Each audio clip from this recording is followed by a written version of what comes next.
विश्व उपभोक्ता अधिकार दिवस की परिकल्पना के पीछे अमेरिकी राष्ट्रपति जॉन एफ कैनेडी की प्रेरणा थी। जॉन एफ कैनेडी ने 15 मार्च 1962 को यूनाइटेड स्टेट कांग्रेस को उपभोक्ता अधिकारों के विषय पर संबोधित किया था। संयुक्त राष्ट्र ने 9 अप्रैल 1985 को उपभोक्ता संरक्षण के व्यापक नियमों को स्वीकार किया था। पहला विश्व उपभोक्ता अधिकार दिवस वर्ष 1983 में मनाया गया था। विश्व उपभोक्ता अधिकार दिवस प्रतिवर्ष 15 मार्च को मनाया जाता है। यह दिवस उपभोक्ता अधिकारों और जरूरतों के बारे में वैश्विक जागरूकता बढ़ाने के उद्देश्य से मनाया जाता है। यह दिवस एक ऐसा अवसर देता है जिस पर सभी उपभोक्ताओं के अधिकारों का सम्मान किया जाए और उनकी रक्षा की जाए। वह बाजार के दुरुपयोग और उन अधिकारों को कमज़ोर करने वाले सामाजिक अन्याय के प्रति विरोध प्रकट किया जाए। वहीं अगर बात करें कि उपभोक्ता कौन होता है, तो उपभोक्ता वह व्यक्ति है जो अपने इस्तेमाल के लिए कोई वस्तु खरीदता है या सेवा प्राप्त करता है। इसमें वह व्यक्ति शामिल नहीं है जो दोबारा बेचने के लिए किसी वस्तु को हासिल करता है, यानी कि व्यापारिक उद्देश्य के लिए किसी वस्तु या सेवा को प्राप्त करता है। इसमें इलेक्ट्रॉनिक तरीके से teleshopping, multi level marketing या सीधे खरीद के लिए किया जाने वाला सभी तरह का ऑफलाइन या ऑनलाइन लेन देन शामिल है। उपभोक्ताओं के हितों के उद्देश्य से भारत सरकार ने कुछ पहले शुरू किए, उन पर एक नज़र डालते हैं। उपभोक्ता संरक्षण अधिनियम 2019 1986 के अधिनियम की जगह इसे लाया गया था। उपभोक्ता संरक्षण अधिनियम 2019 पुराने अधिनियम की तुलना में अधिक तीव्रता से और कम समय में कार्रवाई करता है।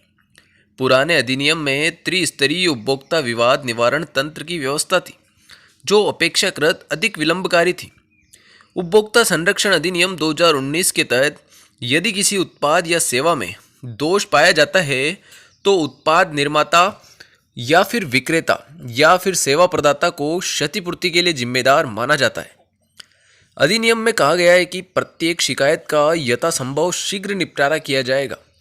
यदि वस्तुओं के विश्लेषण या परीक्षण की आवश्यकता नहीं है तो विरोधी पक्ष द्वारा नोटिस प्राप्त होने की तारीख से 3 महीने के भीतर, और यदि वस्तुओं के विश्लेषण या फिर परीक्षण की आवश्यकता है तो विरोधी पक्ष द्वारा नोटिस प्राप्त करने की तारीख से 5 महीने की अवधि के भीतर शिकायत पर निर्णय लेने का प्रयास किया जाएगा।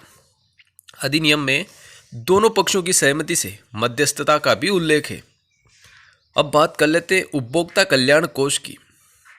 वर्ष 1992 में उपभोक्ता कल्याण कोष नियम बनाए गए थे और इसे भारत के राजपत्र में अधिसूचित किया गया था। उपभोक्ता कल्याण कोष की स्थापना CGST अधिनियम 2017 की धारा 57 के तहत की गई है। अब देख लेते हैं भारतीय मानक ब्यूरो के बारे में। भारत में राष्ट्रीय मानक निर्धारित करने वाली संस्थान है। यह उपभोक्ता मामलों, खाद्य एवं सार्वजनिक वितरण मंत्रालय के अधीन कार्य करती है। 12 अक्टूबर 2017 को 20 अधिनियम 2016 प्रभाव में आया। भारत अक्टूबर 2020 से लेके 2023 तक 3 साल के कार्यकाल के लिए दक्षिण एशियाई क्षेत्रीय मानक संगठन, तकनीकी प्रबंधन बोर्ड और अनुरूपता मूल्यांकन बोर्ड की अध्यक्षता कर रहा है। अब जान लेते हैं उपभोक्ता जागरूकता शुभंकर के बारे में।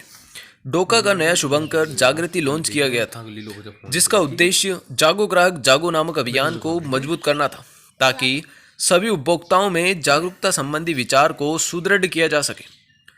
अब देख लेते हैं ई फाइलिंग के बारे में।